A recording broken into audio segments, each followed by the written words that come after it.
Kamala Harris said something really stupid this week about the Hamas-Israel war when she said it would be a huge mistake for Israel to go into Rafah, where there are 2 battalions of Hamas fighters remaining, because there's nowhere for the civilian population to go. And she proved it by saying, I've studied the maps. We're going to explain how dumb her comment is.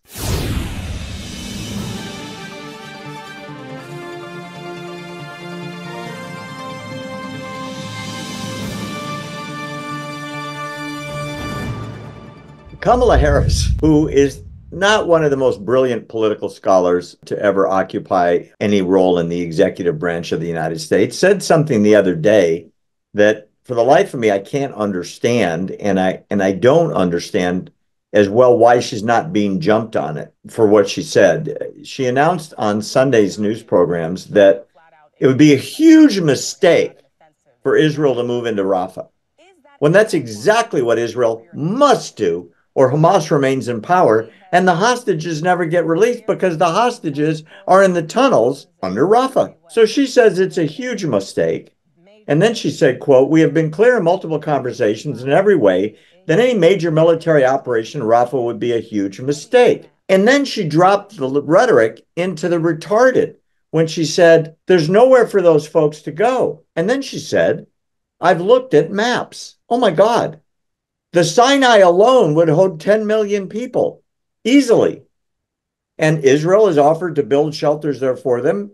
But for the fact that the Egyptians won't let any of them in, not one, that's not happening. So Israel is forced to build encampments, like you have said previously, in other locations farther to the north of Rafah to be able to move into Rafah. But the vice president has looked at maps, and nobody challenges her on her acute military stupidity.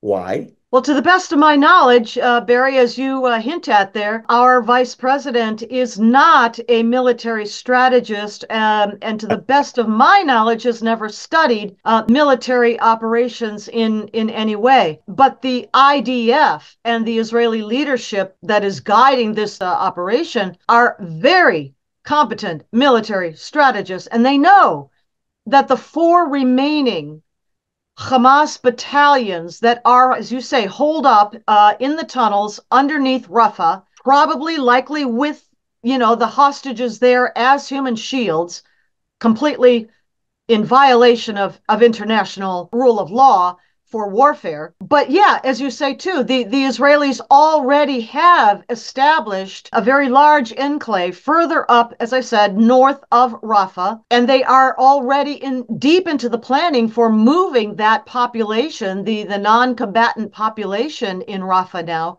moving them out of there to the north, to the enclave, where they'll be provided shelter and food and water and medical care, humanitarian aid. I don't know what maps our vice president might be looking at, or which briefings she might be receiving. I have a lot of jokes in response to your rhetorical question. It's obviously BS, because if she had sat down with military advisors, all of whom are saying the IDF is conducting an incredibly ethical operation and is doing everything humanly possible to protect civilian life.